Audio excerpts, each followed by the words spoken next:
So the question is, who gave them a spare key? Now, I didn't immediately assume that it was her. I assumed that maybe possibly the maintenance people had something to do with it, because the maintenance people had not all of the maintenance people in the places that I was staying had a problem with me and, my identity. Not all of them, but some of them did. And for the ones who had a problem with me, whether they were racially profiling me or whether it was, religious, beliefs, or, it was, homophobia, whatever their reasons were, they did not hesitate to profile me, especially me. I got it the worst. I'm not saying that C didn't get some heat. She got some heat, but I got it the worst, and it was clear as day. To the point where, like I said, people who were kind of watching from afar and they kind of gathered certain things started asking me questions, like they just kind of noticed, that it was, people from all different like positions, whether they were like professionals or, janitors, or, just whatever job position that they filled. People started to notice how, like, people who were supposed to be professional were how they were treating me and C, especially me. Like, they took a special note of that. Like, yeah, they're not treating y'all very well. You guys are clearly being profiled, whether it's because you're women or you're black or you're gay or whatever. And, also they're especially coming after you. Like, they're coming after her too, but when you're not around, they don't treat her like this. But when you're around, they treat her like this. And then when she's not around, they act even worse towards you. And that was just something that I've noticed on my own. But when people started to kind of when they started to confirm what I was already, gathering and starting to figure out on my own, it started to become clear that, okay, if other people like neighbors and like supporters are starting to notice this, then it's well obvious, because most of the time a situation will be discreet until the public starts to become aware, you know? And when the public starts to become aware, let's just say whoever the abusers are, their behavior is long past unacceptable. It's intolerable. Because if other people start to notice, it's intolerable. If people don't notice, it's unacceptable. But if people start to notice, it's intolerable, which means it's going to force the community to get involved.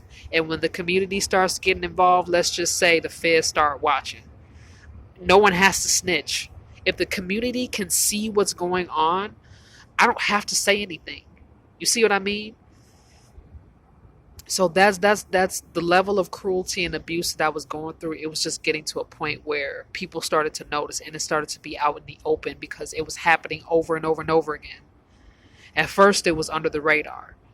I guess maybe either one of two things. They started getting too comfortable, or it happened way too many times to where people started to become alert. I don't know how people found out because I didn't say anything.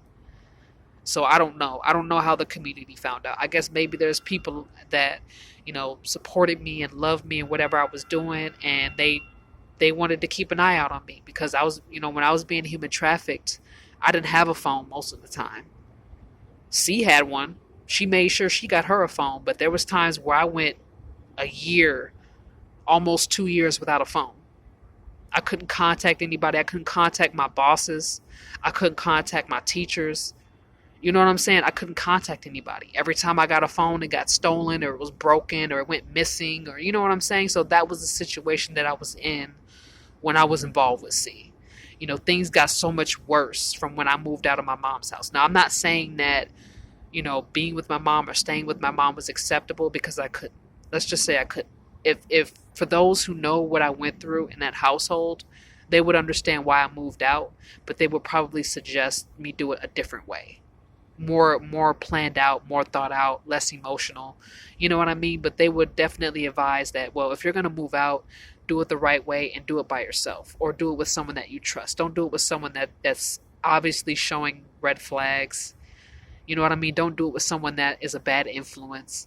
Like, because there's a lot of people who didn't have a problem with me moving out of my mom's house because they saw how my mother was treating me. They saw how poorly she treated me. And they supported me finally standing up for myself, standing up to her, and leaving and walking away. The only issue that my supporters had was that I didn't have a backup plan. Is that I was, moving in with somebody that I barely knew as far as relationship wise. And then when it got to the point where people started to get to know her, they didn't like her. At least the people that supported me and loved me did not like her. I didn't know why, because the red flags weren't obvious at first, but they just didn't like her. I don't know why. I still to this day don't know why. Aside from, the obvious abuse that she inflicted and the way that she had been behaving, but that was when things started to get obvious. But I guess when your intuition doesn't like somebody, like say if, you got a daughter or a sister and they're about to go on a date with some guy and you don't like him. He hasn't done anything wrong or said anything wrong. He may have been on his best behavior and polite, but if you just don't like him, that's your intuition, like giving you a hunch. And I guess I didn't catch that hunch because, like I said, I was young, I was dumb. You know what I'm saying? I caught the love bug, I guess, or love bombing, whatever you want to call it. And it made me dumb, it made me blind, and I wasn't able to see things for what they were until it was too late, unfortunately. So that's why I'm coming out publicly and saying this, because she put me through a lot. She was very shady. So let me get back to the part where the men start breaking in and they start attacking me, they start to assault me. Okay, so it gets worse from there. I did everything I could to stand my ground in the position that I was in.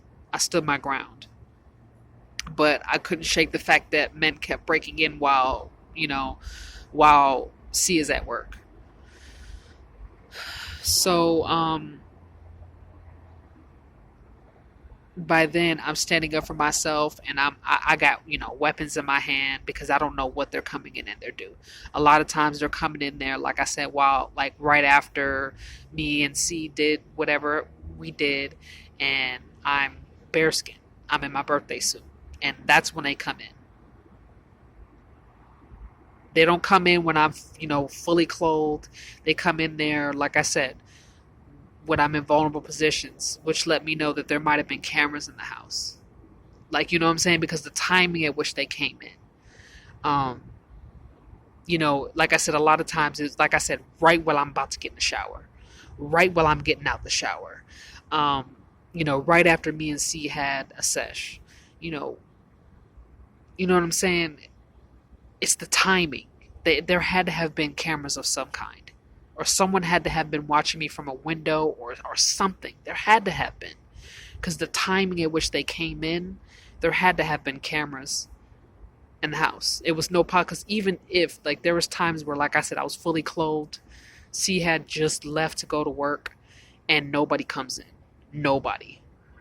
It's always when I'm in vulnerable and compromising positions where they come in. So there had to have been a camera in the house. Which to think, somebody that I once loved and cared about, that I trusted, putting cameras in the house to exploit me for financial gain. How terrible, like how cruel. Like, I mean, you have to be heartless and cruel to be able to do somebody like that. Like, and like I said before, I'm not a saint. I've never claimed to be a saint. I've never claimed to be a saint, but I was loyal to her. I was loyal to C. I always protected her. I always had her back, and I always looked out for her best interest. I was a really good friend to her, and she was not that for me at all. She did not reciprocate that love and respect back. All she did was steal from me, try to frame me, try to character assassinate me for crimes that she's committed. She literally tried to frame me. Whatever crimes outside of, human trafficking that she put me through, whatever crimes that she's committed, whatever they were, I don't even know what they were because she's done so much. But whatever crimes that she's committed, she tried to blame me for. So it's bad enough that you steal millions of dollars from me and you have me out on the streets begging for food and clothes and shelter, right? You send men in the house while I'm unclothed, and then you character assassinate me by trying to incriminate me to the police.